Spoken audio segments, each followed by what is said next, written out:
তিরমিজি শরীফের 3334 নম্বর হাদিসের মধ্যে বলেন 3334 ক্বালা রাসূলুল্লাহ সাল্লাল্লাহু আলাইহি ওয়াসাল্লাম, আল্লাহ নবী বলেন, ইন্নাল আবদা ইদা আখতা খাতিআতান, আমরা যখন একটা অপরাধ করি, একটা গুনাহ করি, জোরে বলেন কয়টা?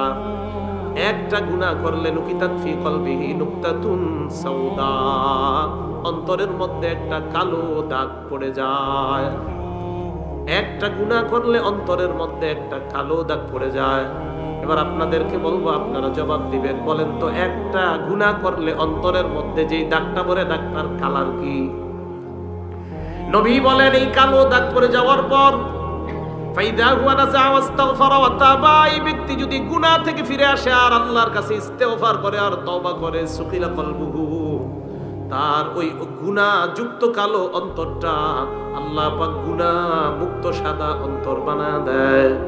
এবার আল্লাহ নবী বলেন, ওয়া ইন আদা, একই গুনাহ যদি আপনি বারবার করেন, সিনেমা দেখেন বারবার, আলেমরা কয় আর দেখো না, কোরআন কয় আর দেখো না, হাদিস বলে আর দেখো না, এটা গুনাহ আপনি বারবার করেন, জিদা, আপনার অন্তরের ওই কালো দাগটা বাড়তেই থাকে। আল্লাহ নবী বলেন, বাড়তে বাড়তে এমন হয়ে যায়, ছোট্ট একটা কলব নামক যে জিনিস আছে, আপনার পুরা কলবটার উপরে একটা কালো আবরণ পড়ে যায়, পুরা কালো একটা প্যাকেটের মধ্যে আপনার কলবটা ঢুকে যায়। আল্লাহ নবী বলেন, ওয়া হুয়ার রন, এটাকে বলা হয় রন। রন মানে হলো মরিচিকাওয়ালা অন্তর। আল্লাহ এই রনের ব্যাপারে বলেন, কাল্লা বাল রান আলা কুলুবিহিম মা কানু ইয়াকসিবুন, কিয়ামতের ময়দানে বাল রানা আলা কুলুবিহিম মা কানু ইয়াকসিবুন, অপরাধ করার কারণে কিছু মানুষের অন্তরের উপর কালো দাগ পড়া থাকবে। এই মানুষগুলা কিয়ামতের ময়দানে যখন উপস্থিত হবে, আল্লাহ বলেন, কাল্লা ইন্নাহুম আর রাব্বিহিম ইয়াউমা ইযিল লামাহজুবুন, এই অপরাধীরা আল্লাহর থেকে আড়াল হয়ে যাবে। আল্লাহ তাদেরকে দেখতে চাইবে না, তাদের দিকে রহমতের দৃষ্টি দিতে চাইবে না। বলেন নাউজুবিল্লাহ, এদেরকে দেখবে না। যাও যাও, তোমরা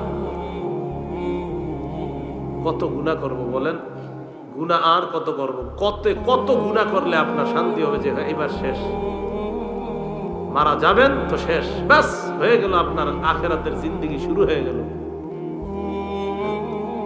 কত স্বপ্ন জানেন, যে সব মুসলমানরা যদি আমরা মিলে যাই, সব যদি ঝগড়া ফাসাদ বাদ দিয়ে সবাই একসাথে মিলে যাই, অনেক চেষ্টা করি মিলার জন্য, মিলতে দেওয়া হয় না আন্তর্জাতিক ভাবে। কি দিতে হয় না, কি দেওয়া হয় না, মিলতে দেওয়া হয় না। এটা আন্তর্জাতিক ষড়যন্ত্র। মুসলমান মিলে গেলেই যত ঝামেলা হয়ে যাবে দুনিয়ার। কাদের ঝামেলা হবে?